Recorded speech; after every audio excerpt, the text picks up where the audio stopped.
Questions from the media. Jay Anderson, your line is now live.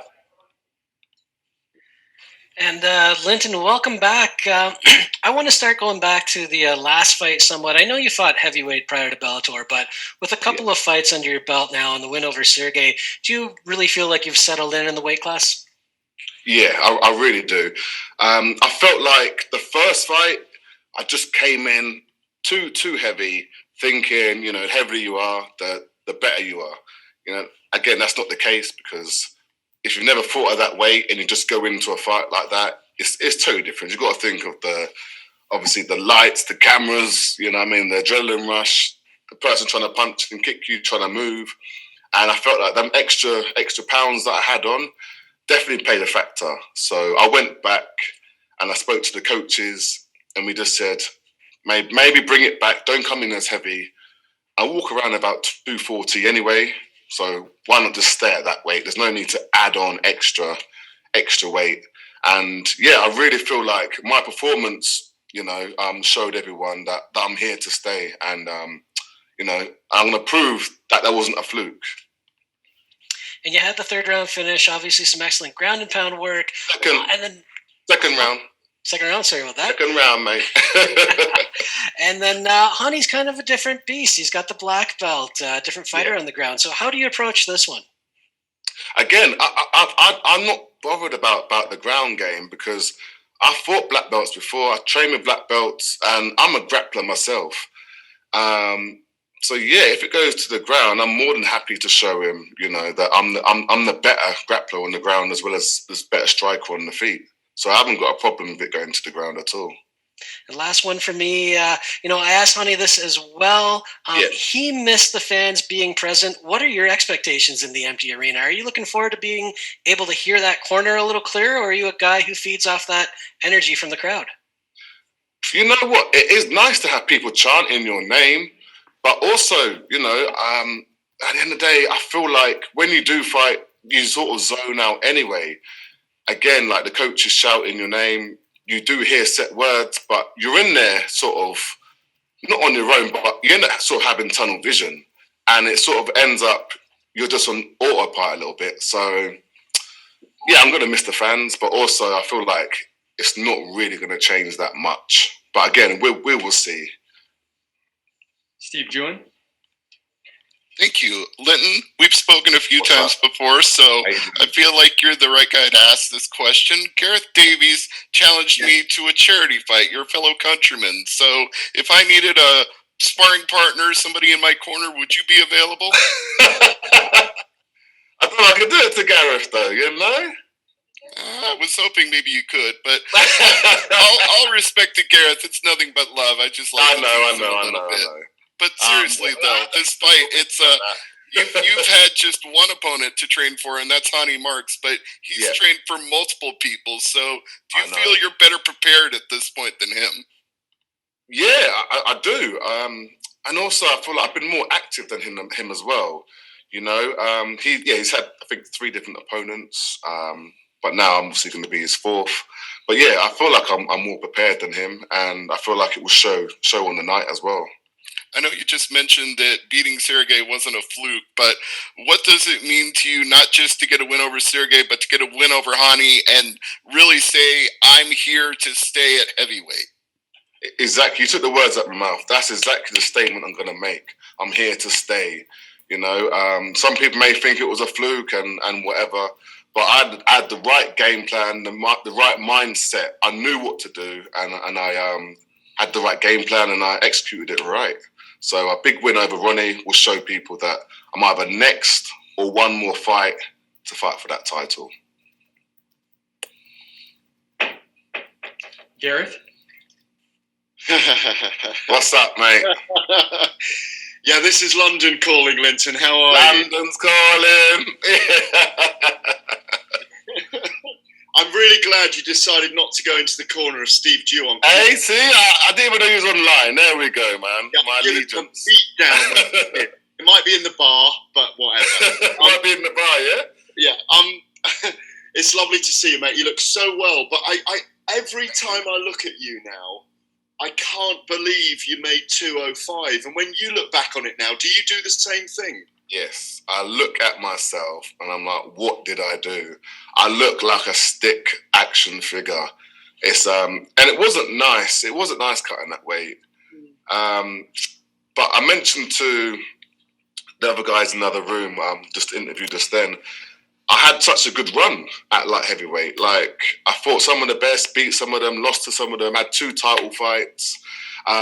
So that's why I felt like I kept at it. It was that hunt for light heavyweight. But yeah, now at heavyweight, I do think to myself, why did I do that to myself?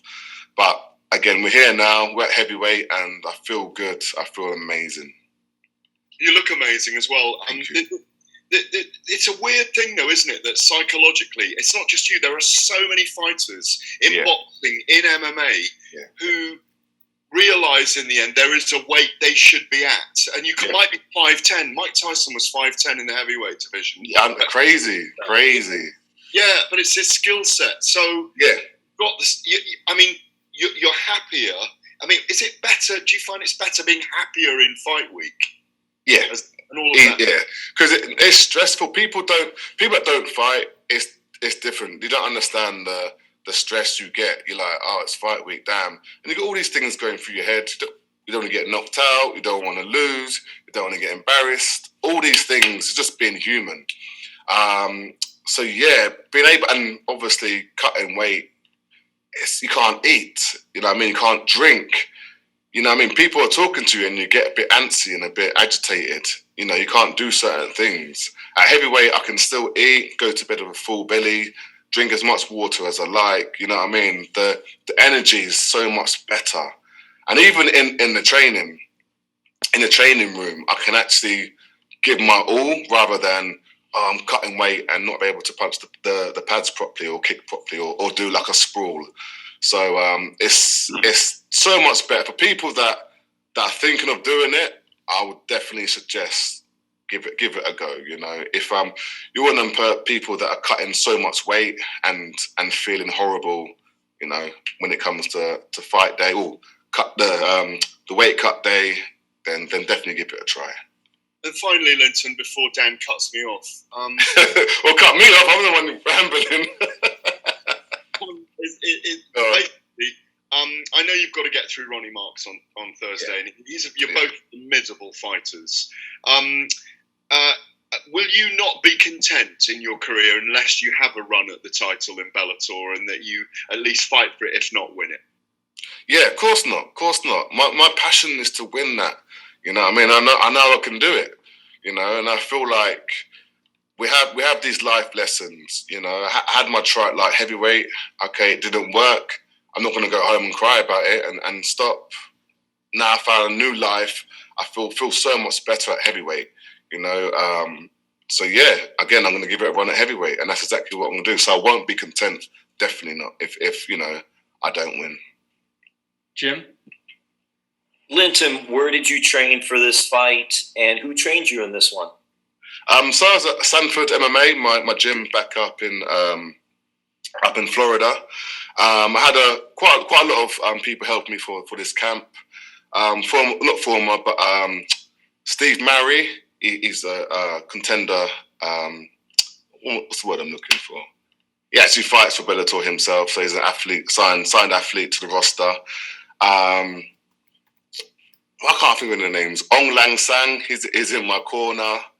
AJ Rumble Johnson, Victor Pesta. The list goes on. So I've had a good training partners. So yeah, I'm ready, man. I'm ready for this. And you mentioned South Florida and Sanford MMA. I'm in South Florida, and I'm just curious, what is it like there at Sanford MMA? It's just South Florida in general. There's so much MMA talent training in this area. Yeah, we have the best gym. Again, we have Henry Hooft, we have Greg Jones, we have Cami Barzan, we have Corey Peacock. We have a solid team and a solid coaches, and it's one of the best teams in the world. And I'm glad I made the move. You know, from where I was training in England, I just didn't have the training partners. Here, I have everyone from all over the world. So I'm more than happy that I made the move, and it's one of the best gyms in the world. Again, as I just said. And lastly, from me, in South Florida, what is it like in the winters down here for you compared to England? It's still cold. It is still cold. Like I think I'm used to having that Florida weather. So when it goes below like 75, like I'm a bit disappointed, you know. But you know, I'm going back to England soon for a little while. So I think I'll be staying indoors for that. Thank you. No worries. Donna? Hi, Linton. How's it going? How you doing? I'm good. Not too bad. So talk to me about Ronny Mark's whereabouts. Like, you fought the absolute creme de la creme of Bellator's light heavyweights, of heavyweights. Yeah. Where does he rank in terms of the people you're going to have stepped in there with? He's up there. He's up there. I wouldn't say he's in the top. I'm gonna rank it out of 10. He's not in the top 8. Again, that's no disrespect to him because I fought some world champions. But yeah, he's up there. He's up there, and again, he's going to bring it. I know he's not coming to lay down and make it an easy night for me. And like you've kind of alluded to before, this is very much a fight to secure your spot in the heavyweight division and show people that you're there to stay. Where does it put you in the ranks? It looks like Tim Johnson is going to be the next contender, the next number one. Where do you see yourself in the division, supposing you win on Thursday night? So I was speaking about this. So I feel like other than the champion, I feel like there's 2 people above me, which is, as you said, you mentioned Tim Johnson and then Modosky. And I feel like I'm right there underneath because I lost to Modosky and Tim's on a 2-fight winning streak. So that's exactly where I feel like I am. And a big win over Ronny, I'd like to fight one of them too next and then, you know, get that title fight. Last one from me. You're a great British fighter. This weekend, history is being made in British boxing. Anthony Joshua fights your fellow heavyweight. Now you're a fellow heavyweight, right? And for the first time since March, there will be fans at a fight event in the UK. What's your prediction for Saturday night's event? Yeah, I'm going to go for my boy AJ. You know, he's going to represent just like me. Lenny? Sorry about that. How's it going, Linton Vassell? How are you? I'm good, thank you. How are you, mate? Yeah, I'm good. Ronny Mark from MMA Unhinged here. We've spoke quite a bit, and MK stand up. You know, MK come from a small city, and now you're fighting on the biggest stages in Bellator. It makes me so happy to see you up there, especially from someone who's in the same city. It's incredible. MK3, over a year. Yeah, Bletchley to be precise. Come on. So we're talking about Bletchley. No one will know what we're talking about Bletchley. What's Bletchley? So over a year way out of the cage now, I can presume it's been frustrating to not being able to fight. It has been much frustrating. Again, with no injuries. But the good thing about it, I've been able to constantly train and up my level. So, you know, in a way, I've took a big blessing out of that. Yeah, you kind of recapped earlier about Sanford MMA. You said Gilbert Burns. You're on a roll at the moment. You got Gilbert Burns. You got Steel Murray at the moment. He's making waves in their Bellator. And you said, most importantly, your Jamaican brother, Jason Jackson. He's doing immense at the moment in Bellator. Yeah, Jason Jackson, that's the one. He's doing immense at the moment in Bellator. How far is he off a title shot? I would like to say he's probably got a good another 2, maybe 3 fights, I'd like to say. You know, I wouldn't like to rush Jason myself. He's an amazing athlete, an amazing friend as well. But I'd say another good 3 big wins, you know. And like, if he keeps doing the performances like he did against Benson, then give him the title fight, you know. But I think 3 more and Jason's ready. Yep, just my last one is Tyrell Fortune. He fought the other week, and he got on the mic and said that you 2 were meant to fight. Could you talk about where that fight went and why didn't go to plan?